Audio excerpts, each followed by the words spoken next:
Just because the Shahzada wants to become Nawab, शहजादे को नवाब बनना है। कांग्रेस पार्टी में आज लोकतंत्र शेष नहीं है। कांग्रेस पार्टी जनता जनार्दन, हिंदुस्तान के जनता जनार्दन के आशीर्वाद से शहजादे को नवाब नहीं बना सकती है। इसलिए दूसरे देशों में जाकर शहजादे प्लीड करते हैं कि मुझे नवाब बनना है, तुम मेरी मदद करो। यह नहीं चलेगा शहजादा, यह नहीं चलेगा। आज आपको माफी मांगनी ही पड़ेगी। आपने कहा कि हमारी माइक्स ऑफ कर दी जाती है, democracy does not exist. Rahul ji आंकड़े लेके आए हैं आज आप पार्लियामेंट आए, आपके आंकड़े जो भारतीय जनता पार्टी आज बता रही है, इन आंकड़ों पे गौर फरमाएं। अटेंडेंस शीट को देखें। राहुल जी का अटेंडेंस पार्लियामेंट में 52% है, जबकि नेशनल एवरेज 79% है। और स्टेट जहां से राहुल गांधी एमपी हैं, अर्थात केरल का औसत 84% है। केरल के एमपी जो हैं वो 84% पार्लियामेंट आते हैं। नेशनल एवरेज लगभग 80% है और मात्र 52% टाइम्स राहुल गांधी पार्लियामेंट आते हैं। अधिकांश समय तो विदेश में ही रहते हैं। और आप कहते हैं कि हमारे माइक ऑफ कर देते हैं। आपका अटेंडेंस ऑफ है साहब, माइक तो ऑन है। दूसरा आंकड़ा, participation in debates. Democracy, debates and discussion, they are the pillars of Indian constitution. अगर डेमोक्रेसी में डिबेट नहीं होगा, डिस्कशन नहीं होगा, तो डेमोक्रेसी का कोई मतलब नहीं है, कोई मायने नहीं है। डेमोक्रेसी की आत्मा डिबेट होती है। और राहुल गांधी ने मात्र 6 डिबेट्स में पार्टिसिपेट किया है अब तक इस सेशन में मतलब 2019 से। नेशनल एवरेज 41 का है और स्टेट एवरेज 68.2। केरल से जहां से वो एमपी है, वायनाड, उस स्टेट का एवरेज 68.2% है।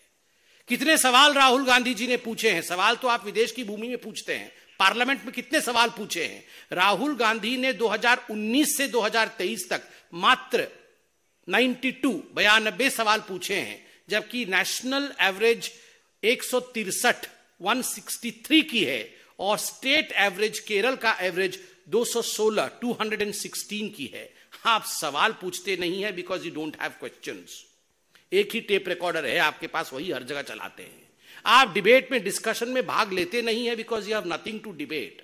You don't participate in the parliament. आपकी अटेंडेंस यहां सबसे कम है because you feel that unfortunately, quote unquote, unfortunately you are a member of parliament. वो तो एक बगल में जयराम रमेश बैठे रहते हैं जो कान में बोलते रहते हैं, वरना उनके मुख से तो सत्य निकल ही गया था कि unfortunately I am a member of parliament. Fortunately I love travelling. Fortunately वो एक फॉरेन कंट्री के टूरिस्ट के रूप में देखे जाते हैं। उनको अगर बोला जाए कि सबसे बड़ा फॉर्च्यून क्या है, तो सबसे बड़ा फॉर्च्यून वो कहेंगे हिंदुस्तान के विरोध में विदेश में बोलना, ये सबसे बड़ा फॉर्च्यून है। And unfortunately I am a member of parliament. तो स्वाभाविक रूप से ये आंकड़े राहुल गांधी जी के हैं।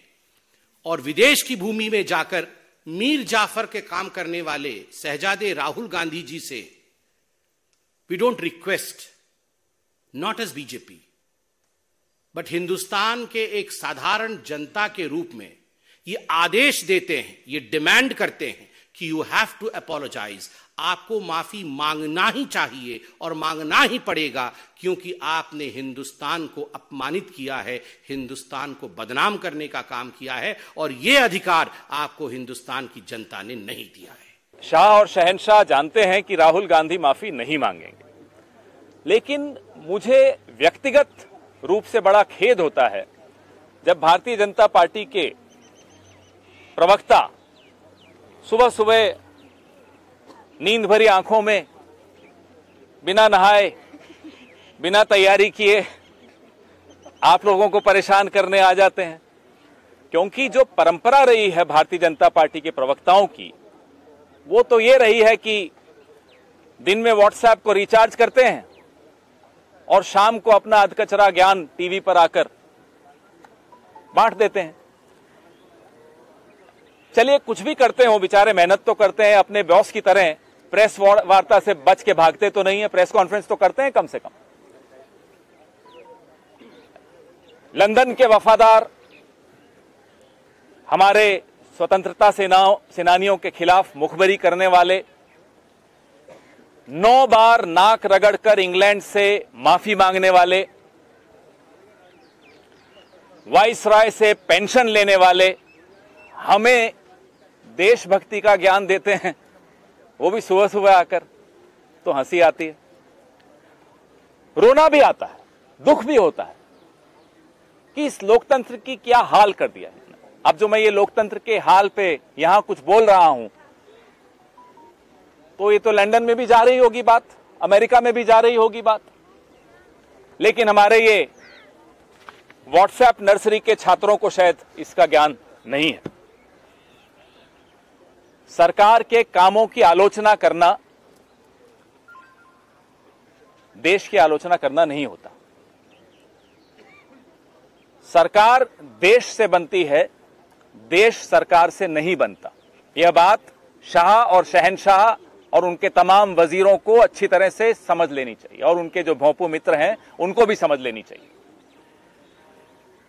लोकतंत्र पर, देश की स्थिति पर अगर ये तमाम चर्चाएं यहां हिंदुस्तान में खुली हवा में होती रहें, यूट्यूब और ट्विटर के माध्यम से प्रसारित होती रहें, उससे लोकतंत्र मजबूत ही होगा, कमजोर नहीं होगा। जैसा कि मैंने पिछले हफ्ते आपको कहा था, चर्चा से लोकतंत्र कमजोर नहीं होता, चर्चा बंद कर देने से लोकतंत्र कमजोर होता है, और हम चर्चा करना चाहते हैं। शाह और शहनशाह दोनों को मैं एक सलाह दे दूं कि आप लोकतंत्र के किराएदार हैं, मकान मालिक नहीं हैं। मकान मालिक देश की जनता होती है, तो आप अपने आप को किराएदार मान के चलिए। आपसे बड़े बड़े लोगों को, आपसे कहीं बड़े कद में कहीं बड़े लोगों को इस पद पर बैठाया है जनता ने, और पद से उतारा भी है जनता ने। तो हाथ जोड़कर आपसे नम्र निवेदन है कि किराएदार की तरह रहिए, मकान मालिक बनने की कोशिश मत कीजिए।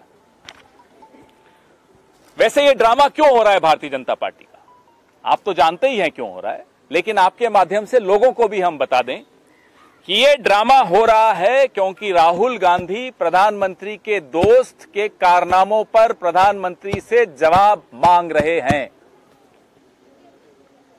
और घबराई हुई भाजपा रोज नया नया शिगुफा छोड़ रही है, रोज आपका ध्यान बंटवाने की कोशिश कर रही है, रोज आपका ध्यान भटकाने की कोशिश कर रही है, रोज सवालों से बचने की कोशिश कर रही है, और ऐसी स्थिति न पैदा हो जाए कि संसद में प्रधानमंत्री बैठे हों और राहुल गांधी खड़े होकर फिर से अदानी जी का नाम ले लें।